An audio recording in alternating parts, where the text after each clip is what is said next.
അസ്സലാമലൈക്കും. അപ്പോൾ ഞാനൊരു മറ്റൊരു വ്ലോഗായിട്ടാണ് വന്നിരിക്കുന്നത്. അപ്പോൾ ഇതൊരു റമദാനിലെ എൻ്റെ ഒരു ഡേ ഇൻ മൈ ലൈഫാണ്. ഇതിന് മുന്നേ തന്നെ ഒരു റമദാനിലെ ഡേ ഇൻ മൈ ലൈഫ് ചെയ്തിട്ടുണ്ടായിരുന്നു. പക്ഷേ അത് എക്സാം ഡേ ആയിട്ട് ബന്ധപ്പെട്ടതാണ്. ഇതിപ്പോൾ അങ്ങനെ അല്ലാതെ ഒരു സാധാ ദിവസത്തിൻ്റെ ബന്ധപ്പെട്ടതാണ് കേട്ടോ. അപ്പോൾ 4:30 എഴുന്നേറ്റ് ഞങ്ങൾ ഭക്ഷണം കഴിക്കാതിരിക്കണേണ്. അങ്ങനെ പതിവ് പോലെ ഞാനും ഉമ്മച്ചി അനിയത്തേക്ക് ചോറും കഴിച്ച് ബാക്കിയുള്ളവർ ചായ റസ്ക് കഴിച്ചിട്ട് ഞാൻ അവസാനത്തെ ഗ്ലാസ് വെള്ളം കുടിച്ചിട്ട് ഞാൻ നിസ്കരിക്കാനും കാര്യങ്ങൾക്കൊക്കെ പോകാൻ കേട്ടോ. രാവിലെ പ്രത്യേകിച്ച് പഠിക്കാനൊന്നും ഇരിക്കാറില്ല. അപ്പോൾ 6 മണി വരെ ദിക്കറും ഖുർആനോത്തും നിസ്കാരവും ഒക്കെ ഇട്ട് ഇങ്ങനെ ഇരിക്കും. അങ്ങനെ 6:45 ഞാൻ റെഡി ആയിട്ട് പുറത്തിറങ്ങിയിട്ടുണ്ട്. റമദാൻ ആയതുകൊണ്ട് തന്നെ ഞാൻ നടന്നൊന്നും ബസ് സ്റ്റോപ്പിൽ പോകാറില്ല. വാപ്പ എന്നെ കൊണ്ടാക്കാറുള്ളത്. അപ്പോൾ വാപ്പ എന്തായാലും ആ സമയമാകുമ്പോഴേക്കും എത്തും. അപ്പം ഞാൻ വാപ്പയോടൊപ്പം ബൈക്കിന് പോയിട്ടാണ് കോളേജിലോട്ടൊക്കെ പോകുന്നത്.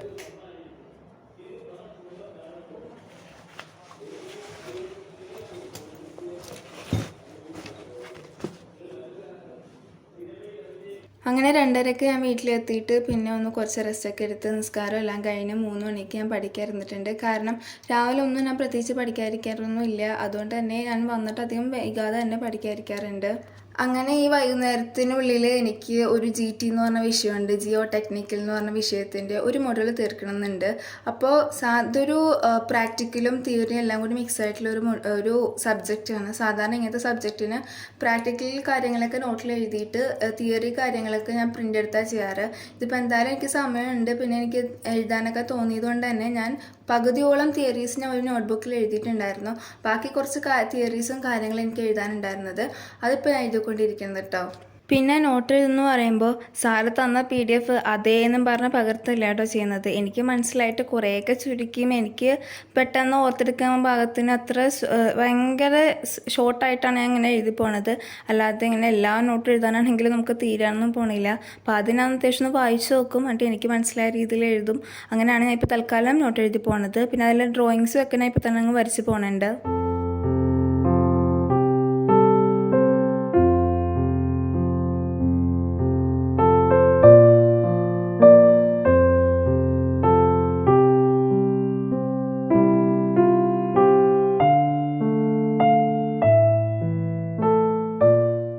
അങ്ങനെ 4 മണി സമയപ്പോഴേക്കും എൻ്റെ നോട്ട് എഴുതിയൊക്കെ കഴിഞ്ഞിട്ടുണ്ട്. പിന്നെ ഞാൻ ഇപ്പോൾ തന്നെ പ്രോബ്ലം ചെയ്ത് പോകുന്ന കരുതി. പക്ഷേ എനിക്ക് നല്ല ക്ഷീണമുണ്ട്.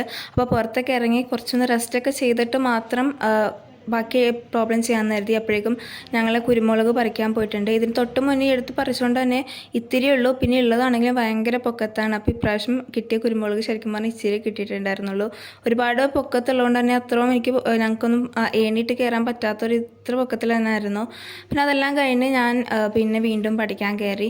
അപ്പോൾ തിയറി നോട്ട്സൊക്കെ എല്ലാം എഴുതി കഴിഞ്ഞു. ഞാൻ നേരത്തെ പറഞ്ഞ പോലെ ഈ സബ്ജക്റ്റ് തിയറിയും പ്രാക്ടിക്കലും രണ്ടും ഉള്ളതാണ്. അപ്പോൾ തിയറി കഴിഞ്ഞു. ഇനി അതിൻ്റെ ആ ഒരു ചാപ്റ്ററിൻ്റെ പ്രാക്ടിക്കൽ പ്രോബ്ലംസ് ഒക്കെ ഞാൻ ചെയ്യാൻ നോക്കണത്. അത് കൂടുതലും ഞാൻ ക്ലാസ്സിൽ വെച്ച് ചെയ്തിട്ടുണ്ട്. പിന്നെ അല്ലാതെ ആ PDF കുറച്ച് എക്സ്ട്രാ ഉള്ളതും എല്ലാം ടോട്ടലായിട്ട് ഇതുവരെ ചെയ്ത എല്ലാ പ്രോബ്ലംസും ഞാനിപ്പോൾ അങ്ങ് ചെയ്ത് പോകുന്നുണ്ട്. കാരണം നമ്മൾ എത്രത്തോളം ചെയ്യുന്ന അത്രത്തോളം നല്ലതാണെന്നാണല്ലോ പറയാറ്. പിന്നെ ഞാനിതുപോലെ നോട്ട് എഴുതുമ്പോഴും പഠിക്കുമ്പോഴാണ് എങ്ങനെയാണെങ്കിലും എപ്പോഴാണെങ്കിലും ഞാൻ സിലബസ് വൈസേ പോകാറുള്ളൂ. സിലബസ് ഉള്ളത് മാത്രമേ പഠിക്കാറുള്ളൂ. എക്സ്ട്രാ ഉള്ളതൊക്കെ ഞാൻ കട്ട് ചെയ്ത് കളയാറുണ്ട്. കാരണം നമുക്ക് എന്തായാലും ആ സിലബസിൽ കവർ ചെയ്യണത് എക്സാമിന് വരുള്ളൂ. അല്ലാതെ അങ്ങ് ആവശ്യമുള്ളത് പഠിച്ചിട്ട് നമുക്ക് വലിയ കാര്യമൊന്നുമില്ല. പിന്നെ ചില സബ്ജക്റ്റിൽ ഞാൻ ഇങ്ങനെ സിലബസിൽ പറയാത്തതും എല്ലാം അങ്ങ് ടോട്ടലായിട്ടൊക്കെ പഠിക്കും. അതെങ്ങനെയാണെന്ന് വെച്ചാൽ നമുക്ക് ചില സബ്ജക്റ്റുകൊണ്ട് പ്രത്യേക ഒരു ഇഷ്ടം, പ്രത്യേക ഒരു രസമൊക്കെ തോന്നൂലേ.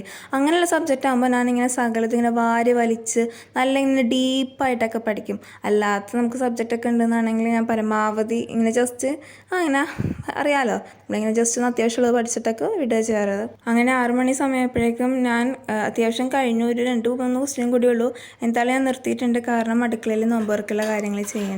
എന്നാലേ നമുക്ക് 6:30 ആ സമയം പങ്കെടുക്കുമ്പോൾ നമുക്ക് എല്ലാം റെഡിയായിട്ട് നമുക്ക് തിന്നാനൊക്കെ പറ്റുള്ളൂ. അപ്പോൾ ഞാൻ ആ ബാക്കി ക്വസ്റ്റ്യൻസൊക്കെ പിന്നെ എപ്പോഴെങ്കിലും ചെയ്യാമെന്ന് കരുതിയിട്ടുണ്ട്.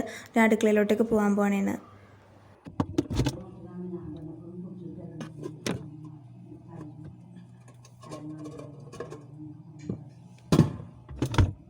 അപ്പോൾ തലേന്ന് ഞങ്ങൾ കുമ്മട്ടി ഇങ്ങനെ കൊത്തിയഴിഞ്ഞ് ജ്യൂസ് ഉണ്ടാക്കിയിട്ടുണ്ടായിരുന്നു. അത് കുറച്ച് അധികം ഉണ്ടായിരുന്നു. അപ്പോൾ അത് ഞങ്ങൾ ഫ്രിഡ്ജിലെടുത്ത് വെച്ചത് ബാക്കിയുള്ളത് കൊണ്ട് തന്നെ ഇന്ന് ഞങ്ങൾ പ്രത്യേകിച്ച് ജ്യൂസൊന്നും അടിക്കുന്നില്ല. ഇത് തന്നെയാണ് ജ്യൂസായിട്ട് എടുക്കുന്നത്.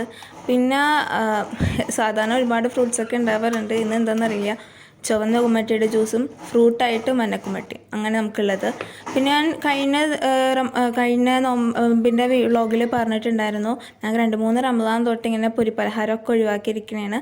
രാവിലെ അല്ലെങ്കിൽ ബാങ്ക് കൊടുക്കുമ്പോൾ നമ്മൾ ഈന്തപ്പഴം, ഫ്രൂട്ട്സ്, എന്തെങ്കിലും ചെറിയ ജ്യൂസുകൾ അങ്ങനെ അത് മാത്രമേ കഴിക്കാറുള്ളൂ. അല്ലാതെ കട്ട്ലേറ്റ്, സമൂസ കാര്യങ്ങളൊക്കെ ശരിക്കും ഒഴിവാക്കിയിട്ടുണ്ട്. അതുകൊണ്ട് തന്നെ ശരിക്കും നമ്മളുടെ ആ ഒരു ഫേസിനാണെങ്കിൽ നല്ല വ്യത്യാസമുണ്ട് കേട്ടോ. സാധാരണ നമ്മൾ ഈ പൊരിപ്പലഹാരമൊക്കെ കഴിച്ച് കഴിയുമ്പോൾ ഫേസിൽ നല്ല നമുക്കറിയാം എങ്ങനെ ഉണ്ടാവുക. അതൊന്നും ഇപ്പം എനിക്കിതില്ല ഉണ്ടാവാറില്ല കുറച്ചായിട്ട്. അതുപോലെ തന്നെ നോമ്പ് തുറക്കുമ്പോൾ ഈ നാരങ്ങ വെള്ളം തണുത്തതൊക്കെ പരമാവധി ഒഴിവാക്കാറുണ്ട്. പിന്നെ ഇന്ന് മാത്രം ഇത്തിരി തണുത്തൊരു ജ്യൂസ് എന്നുള്ള രീതിയിൽ വന്നിട്ടുള്ളൂ. അപ്പോൾ എന്തായാലും ഞങ്ങൾ ഉണ്ടാക്കിയ സാധനങ്ങളൊക്കെ ഭംഗിക്ക് നമ്മളിങ്ങനെ മേശപ്പുറത്ത് ഇതാക്കി വെക്കണതാണ്. ജ്യൂസിൽ ഇങ്ങനെ കൊത്തിയിരുന്നത് കൊണ്ട് തന്നെ സ്പൂണൊക്കെ വെച്ച് കൊടുക്കുന്നുണ്ട്. തണ്ണിമത്തല്ലാതെ ഇന്നത്തെ നമുക്ക് കശുവണ്ടി ഉണ്ട്, ഈന്തപ്പഴം ഉണ്ട്, പിന്നെ ഉണക്കമുന്തിരി, അത്രയും കാര്യങ്ങളാണ് ഇന്നത്തെ നോമ്പർക്കുള്ളത്. അപ്പോൾ ബാങ്ക് വിളിച്ചു കഴിഞ്ഞപ്പോഴേക്കും ഞാൻ ഈന്തപ്പഴം കുമ്മട്ടിയെല്ലാം കഴിച്ച് കഴിഞ്ഞ് മഗ്‌രിബ് നിസ്കാരം കഴിഞ്ഞിട്ട് ഞങ്ങളിപ്പോൾ ഭക്ഷണം കഴിക്കണേണ്. അപ്പോൾ ഇന്നത്തെ സ്പെഷ്യൽ എന്ന് വെച്ചാൽ പുട്ടും ബീഫ് കറിയാണ്. അതെല്ലാം കഴിച്ച് 8:30 വരെ ഞാൻ ഖുർആനൊക്കെ ഓതി കഴിഞ്ഞിട്ട് ഞങ്ങൾ തറാവീഹ് നിസ്കരിക്കാൻ പോണേണ്. ഉമ്മക്കൊക്കെ തയ്ക്കാനുള്ളതുകൊണ്ട് നേരത്തെ നമ്മൾ നിസ്കരിക്കാൻ കയറും. അങ്ങനെ 8:30 നിസ്കരിക്കാൻ തുടങ്ങിയിട്ട് ഒരു 9:30 ആ സമയമാകുമ്പോഴേക്കും നമ്മുടെ തറാവീഹ് നിസ്കാരങ്ങളൊക്കെ കഴിയും. അപ്പോൾ എന്നിട്ട് ഞാൻ പതിവ് പോലെ തന്നെ ജീരകക്കഞ്ഞി എടുത്ത് കുടിക്കാനാണ് പോണത്. ഇവിടെ തരിയുമൊക്കെ ഉണ്ടാക്കി വെക്കാറുണ്ട്. പക്ഷേ എനിക്ക് തരി എന്തെന്നാലും എനിക്ക് അതിൻ്റെ ഒരു ഇത് പിടിക്കണില്ല, എൻ്റെ രുചി പിടിക്കുന്നില്ല. അതേസമയം എനിക്ക് ജീരകക്കഞ്ഞി ഭയങ്കര ഇഷ്ടമാണ്. അപ്പോൾ ഞാൻ പരമാവധി അത്യാവശ്യം കുടിക്കും. കാരണം തറാവീഹ് നിസ്കരിക്കുമ്പോൾ ഇത്തിരി ടയേർഡൊക്കെ ആകുമല്ലോ. അപ്പോൾ കുറച്ചധികം ഞാൻ ജീരകക്കഞ്ഞി കുടിക്കാറുണ്ട്. അപ്പോൾ ഇപ്പോഴും നല്ല മഴയുണ്ട്. തറാവീഹ് നിസ്കരിക്കാൻ തുടങ്ങി കുറച്ച് കഴിഞ്ഞപ്പോൾ തന്നെ മഴ തുടങ്ങിയതാണ്. അപ്പോൾ ഞങ്ങൾ ജനലൊക്കെ തുറന്നിട്ടു. അപ്പോൾ നല്ല തണുപ്പുണ്ടായിരുന്നു. നമ്മുടെ റൂമിലൊക്കെ നല്ല തണുത്ത കാറ്റായിരുന്നു. നല്ല സുഖമുണ്ടായിരുന്നു നമസ്കരിക്കാൻ വേണ്ടി. അപ്പോൾ അതെല്ലാം കഴിഞ്ഞ് ഒരു 9:30 ആ സമയമായപ്പോഴേക്കും ഞാൻ പഠിക്കാതിരിക്കുന്നതാണ്. അപ്പോൾ നേരത്തെ പറഞ്ഞ ആ സംഭവങ്ങൾ ആ GT എന്നുള്ള സബ്ജക്റ്റ് നമ്മൾ കഴിഞ്ഞു, അതവിടെ നീക്കി വെച്ചു. ഇനി എനിക്ക് നാളത്തെ ലാബിൻ്റെ റെക്കോർഡ് ചെയ്യാനുണ്ട്. ഇപ്പം ഞാൻ എഴുതുന്ന റെക്കോർഡ് എന്ന് വെച്ചാൽ MT ലാബാണ്. MT എന്ന് വെച്ചാൽ മെറ്റീരിയൽ ടെസ്റ്റിംഗ് ലാബാണ്. അപ്പോൾ നമ്മൾ S2 അല്ലെങ്കിൽ S3 MOS എന്നൊരു സബ്ജക്റ്റ് പഠിക്കും, മെക്കാനിക്സ് ഓഫ് സോളിഡ്സ്. അതുമായിട്ട് റിലേറ്റ് ചെയ്തിട്ടുള്ള ഒരു ലാബാണ് S4 ഈ ലാബ് എന്ന് പറയുന്നത്.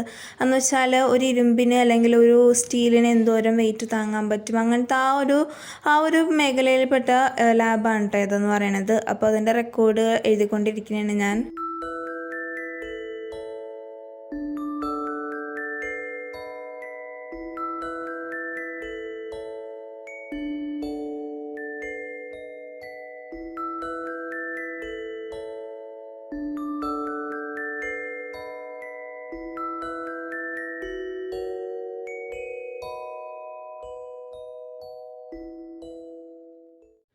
അങ്ങനെ 10:30 ആയപ്പോഴേക്കും ഞാൻ റെക്കോർഡ് എഴുത്തലൊക്കെ നിർത്തി. കാരണം നമുക്ക് പിറ്റേന്ന് 4:30 എഴുന്നേൽക്കാനുണ്ട്, 6 മണിക്ക് ഉറക്കം കിട്ടണം. അപ്പോൾ 10:30 ആയപ്പോഴേക്കും ഞാൻ നിർത്തിയിട്ടുണ്ട്. റെക്കോർഡ് ഫുള്ള് കഴിഞ്ഞാന്ന് വെച്ചാൽ എഴുത്തെല്ലാം കഴിഞ്ഞു, കാൽക്കുലേഷൻ എല്ലാം ചെയ്ത് കഴിഞ്ഞിട്ടുണ്ട്. പിന്നെ 2 ചെറിയ ഗ്രാഫ് വരയ്ക്കാനുണ്ട്. അത് നമുക്ക് ക്ലാസ്സിൽ ഇത്തിരി നേരത്തെ ഞാനൊരു 15 മിനിറ്റ് മുമ്പ് ഞാൻ എത്താറുണ്ട്. അപ്പോൾ ആ നേരത്തിന് വരയ്ക്കാനുള്ളതേ ഉള്ളൂ.